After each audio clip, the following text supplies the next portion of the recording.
Bismillahirrahmanirrahim. Assalamualaikum warahmatullahi wabarakatuh. Perkenalkan, nama saya Muhammad Gilang Ramadan dari kelas PTIKC. Pada kesempatan kali ini, saya akan menjelaskan tentang teknik pengkodean. Pengkodean data. Karakter data yang akan dikirim dari suatu titik ke titik lain tidak dapat dikirim secara langsung. Perlu proses pengkodean pada setiap titik, atau dengan kata lain, karakter-karakter data tersebut harus dikodekan terlebih dahulu dengan kode yang dikenal oleh setiap terminal yang ada. Tujuan dari pengkodean adalah menjadikan setiap karakter dalam sebuah informasi digital ke dalam biner agar dapat ditransmisikan. Suatu terminal yang berbeda menggunakan kode biner yang berbeda untuk mewakili suatu karakter. Pada dasarnya, kode-kode yang dipakai dalam beberapa sistem komunikasi data dan dikenal oleh berbagai terminal diantaranya adalah kode ASCII dan EBCDIC. Teknik pengkodean. Teknik pengkodean merupakan hal yang sangat penting dalam komunikasi data, karena pada proses inilah sinyal yang akan diubah ke dalam bentuk tertentu yang dimengerti oleh peralatan tertentu. Sinyal yang paling banyak dikenal adalah sinyal audio yang berbentuk gelombang bunyi yang dapat didengar oleh manusia. Sinyal ini biasa disebut speech dan menghasilkan frekuensi antara 20 Hz sampai dengan 20 kHz. Macam-macam teknik pengkodean. Yang pertama, data digital, sinyal digital. Merupakan data yang memiliki deretan nilai yang berbeda dan memiliki ciri-ciri tersendiri. Salah satu contoh data digital adalah teks, bilangan bulat, dan berbagai karakter lain. Istilah-istilah yang berkaitan dengan data digital dan sinyal digital antara lain. Yang pertama, elemen sinyal adalah tiap pulsa dari sinyal digital. Yang kedua, sinyal unipolar adalah semua elemen sinyal yang mempunyai tanda yang sama, yaitu positif semua atau negatif semua. Yang ketiga, sinyal polar adalah elemen-elemen sinyal di mana salah satu logic stage-nya diwakili oleh level tegangan positif dan yang lainnya oleh tegangan negatif.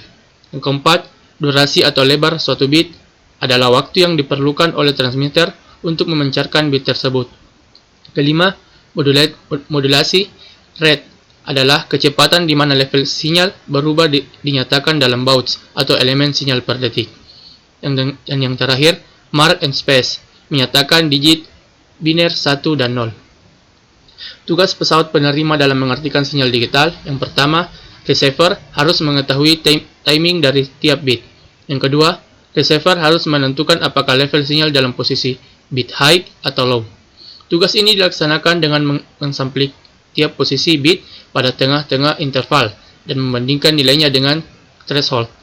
Faktor yang menentukan kesuksesan receiver dalam mengartikan sinyal yang dating. Yang pertama, data rate atau kecepatan data. Yang kedua, S atau N. Peningkatan S or N akan menurunkan kecepatan kesalahan bit. Dan yang terakhir, bandwidth. 5 faktor yang perlu dinilai atau dibandingkan dari berbagai teknik komunikasi. Yang pertama, spektrum sinyal. Kedua, clocking. 3, deteksi kesalahan. 4, intervensi sinyal dan kekebalan terhadap noise. Dan yang terakhir, biaya dan kesulitan.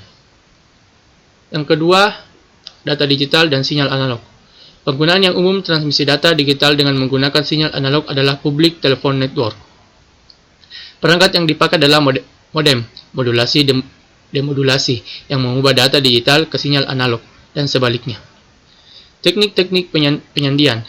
Yang pertama, amplitude shift keying. Dua biner diwakilkan dengan dua amplitude, frekuensi pembawa yang berbeda. Salah satu dari amplitude adalah 0, yaitu satu digit biner yang ditunjukkan melalui keberadaan sinyal pada amplitude yang konstan dari suatu sinyal pembawa.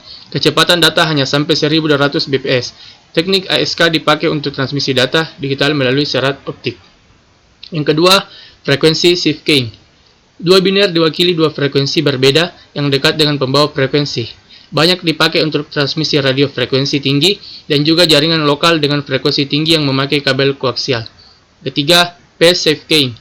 Biner diwakilkan dengan mengirim suatu sinyal dengan fase yang sama terhadap sinyal yang dikirim sebelumnya, dan biner 1 diwakilkan dengan mengirim suatu sinyal dengan fase berlawanan dengan sinyal yang dikirim sebelumnya. Ketiga, data analog sinyal digital. Proses transformasi data analog ke sinyal digital dikenal sebagai digitalisasi. 3 hal yang paling umum terjadi setelah proses digitalisasi. Yang pertama, data digital dapat ditransmisikan menggunakan NRZ-L. Yang kedua, data digital dapat disesuaikan dengan sinyal digital memakai kode selain NZRL. Dengan demikian perlu tahap tambahan. Yang terakhir, data digital dapat diubah menjadi sinyal analog menggunakan salah satu teknik modulasi. Codec atau codec decider adalah perangkat yang digunakan untuk mengubah data analog menjadi data digital untuk transmisi data dan kemudian mendapatkan kembali data analog asal dari data tiga tersebut. Dua teknik yang digunakan dalam codec, yang pertama pulse code modulation, yang kedua delta modulation. Perkembangan teknik digital dalam transmisi analog. Karena penggunaan reverter daripada amplifier, maka tidak ada noise tambahan. Yang kedua, dengan teknik delta modulation dipakai untuk sinyal digital, tidak ada intermodulation noise. Yang ketiga, konversi ke sinyal digital, memberikan efisiensi yang lebih pada teknik pengalihan digital. Yang keempat, data analog, sinyal analog. Dua alasan dasar proses ini. Yang pertama, diperlukan frekuensi yang tinggi untuk transmisi yang efektif. Untuk transmisi tak tertuntun, hal ini tidak mungkin untuk mentransmisikan sinyal baseband atau sinyal pesan yang akan dilewatkan. Yang kedua, antena yang diperlukan akan menjadikan beberapa kilometer diameternya. Modulasi mendukung frekuensi division multiplexing. Teknik modulasi memakai data analog. Yang pertama, amplitude modulation. Modulasi ini menggunakan amplitude sinyal analog untuk membedakan kedua keadaan sinyal digital. Yang kedua, frekuensi modulation. Modulasi ini menggunakan frekuensi dari sinyal analog untuk membedakan kedua keadaan sinyal digital. Dan yang terakhir, fasa modulation. Modulasi ini menggunakan perbedaan sudut fasa dari sinyal analog untuk membedakan kedua keadaan sinyal digital. Dari kedua sistem modulasi di atas menghasilkan perbedaan kualitas suara yang diterima melalui radio disebabkan pertama, pada pemancar AM, getarannya yang merambat ke udara dapat dipantulkan oleh lapisan ionosfer. Oleh karena itu, sistem AM banyak mengalami gangguan karena dipengaruhi oleh muatan-muatan listrik di angkasa. Kedua, pada pemancar FM, getarannya merambat lurus dan tidak dapat dipantulkan oleh lapisan ionosfer. Oleh sebab itu, sistem ini menghasilkan kualitas suara yang lebih baik. Keuntungan modulasi. Tujuan utama dari proses modulasi dalam sistem komunikasi adalah untuk memperoleh sinyal termodulasi yang sesuai dengan karakteristik kanal komunikasi.